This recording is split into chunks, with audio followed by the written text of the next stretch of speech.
Como lo prometido es deuda y Luis Carlos Ugaldes, hombre de palabra, está aquí como lo prometió hace 2 semanas. ¿Cómo estás, Luis Carlos? Muy bien, Azucena, gracias por invitarme. Gracias por estar con nosotros nuevamente. Luis Carlos, qué lío, ¿no? ¿Qué opinas de estos dimes y diretes, de esta guerra entre Anaya, Meade y sus equipos? Pues es parte de las campañas y yo creo que es parte del escrutinio que debemos tener. Así es que más allá de las motivaciones que hay de la acusación de cada lado, que obviamente son hacerse daño, obviamente, creo que nosotros como votantes potenciales tenemos todo el derecho a exigir que haya un escrutinio. Aunque parezca repetitivo y repetitivo y repetitivo, creo que en el caso de Anaya, si Anaya ha hecho del combate a la corrupción su bandera principal, tiene que ser impecable.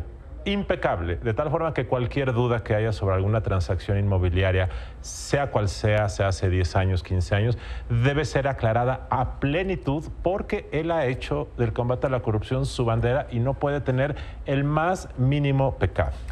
Sí, dime. En el caso de José Antonio Meade, ellos dicen que la Auditoría Superior de la Federación ha dicho que es corresponsable de un desvío. Lo de la auditoría es una observación que debe ser desahogada, es decir, no es concluyente y no involucra directamente a Meade. Sin embargo, hay gente que piensa que él como secretario de Hacienda o como secretario de Desarrollo Social en algún momento fue corresponsable y por lo tanto hay que exigirle también saber exactamente si tiene alguna responsabilidad por comisión o omisión y es válido que se diga. La auditoría no dice eso, pero es válido que la gente se pregunte. De tal forma que en este caso, y también con respecto a López Obrador, es un escrutinio a prueba de balas. Así es que vamos a estar en esto y vienen muchas historias. De hecho, yo creo que las intercampañas, como los candidatos no pueden hacer campaña abierta, lo que vamos a ver son muchas de estas historias, algunas exageradas, algunas con medias verdades, algunas ciertas, otras falsas, y así es esto de las campañas. Ahora, Luis Carlos, ¿cómo los ciudadanos podemos hacernos de una idea concreta, real, respecto a si son culpables o no? Porque luego, bueno, se tira el dardo y el daño ya se hizo independientemente si el candidato es inocente o culpable. Aquí el equipo de Anaya dice es mentira, el equipo de Meade dice es verdad, se presentan ciertos documentos a modo dependiendo de quién los señale y no hay una claridad ni siquiera por parte de las autoridades sobre si se le está investigando o no a Ricardo Anaya. Sí, aquí estamos en un problema porque primero es un tema muy complejo para la gente, es un tema de triangulaciones financieras, operaciones internacionales. La mayor parte de la gente no sabe lo que es una empresa fantasma. Hay elementos que uno escucha y uno sí suena raro, pero claramente que suene raro es diferente a que sea un delito. Entonces, sí es muy complicado. Claramente, si el PRI está acusando, debe ser más didáctico en explicar exactamente qué significa. Pero la verdad es que son tantos detalles financieros, de tiempo, de modalidad, de lugar, que es muy complicado. El video que salió ayer, que recorrió las redes sociales del el candidato del PAN en una boda, eso le pareció a la gente más entendible. Muy llamativo, claro. Pues porque se le ve ahí, hubo memes todo el día. Pero la verdad de eso pues es una cosa, lo otro es realmente si hay un delito. Y lo mismo ocurre en el caso de los presuntos actos de corrupción del gobierno que se le acusa, porque también son cantidades muy abstractas.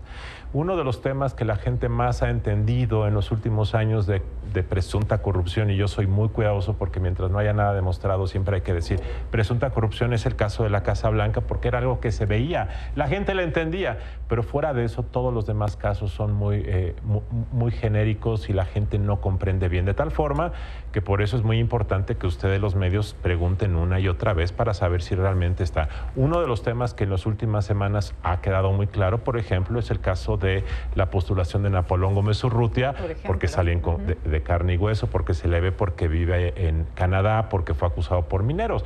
Esos son los casos que la gente capta así, lo demás es muy abstracto. Esto es muy complicado y además en las explicaciones ellos mismos siento que intentan pues dicen que no lo que se quieren. entienda, que entonces dicen lo que quieren. al final del día esto puede tener dos efectos en el caso de Anaya. A, que en las próximas 2 o 3 semanas sí se manche su reputación de honestidad con la cual está haciendo una campaña, o la otra es que la gente acabe tan confundida de tantos términos técnicos y acusaciones que se inmunice. Ya veremos lo que ocurre.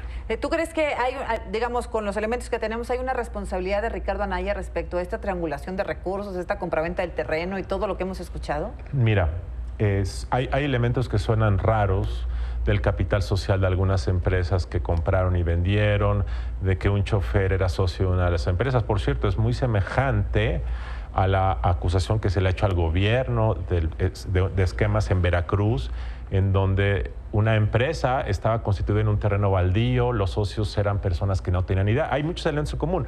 Hay cosas que no suenan lógicas, pero más allá de lo que yo crea o no yo crea, pues lo que tiene que haber es claridad. Claro. Ahora, el gran problema es que quien investiga aquí es percibido como parte interesada, que es el Ministerio Público de la PGR, tal forma que su conclusión en algún momento pues va a ser apoyada por unos y desacreditada por otros. Necesitaríamos una figura extraterritorial, ¿no? Una especie de árbitro y de verificador de acusaciones. Ya no hay manera de solucionar esto, por eso requerimos una fiscalía independiente para que dentro de 15 años en la campaña presidencial de 2030 estas cosas se aclaren por una autoridad independiente.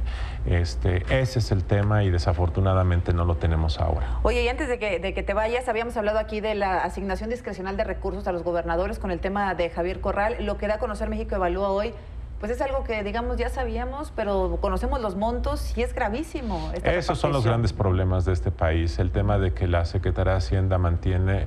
bueno, no es la Secretaría de Hacienda, es la Secretaría de Hacienda. Son el Congreso Federal que autoriza esos montos y no les da seguimiento. Son los gobernadores de todos los partidos. Es claro. Una causa y una culpa compartida que es inaceptable que siga existiendo, pero sigue existiendo. Es algo que tenemos que resolver porque estamos hablando de muchos millones de pesos. Nadie siguió a Javier Corral, pero entiendo que Javier Corral va a seguir ahí su lucha en solitario, ¿no? Así es. Gracias, Luis Carlos. Gracias, como siempre. Gracias. Buenas noches.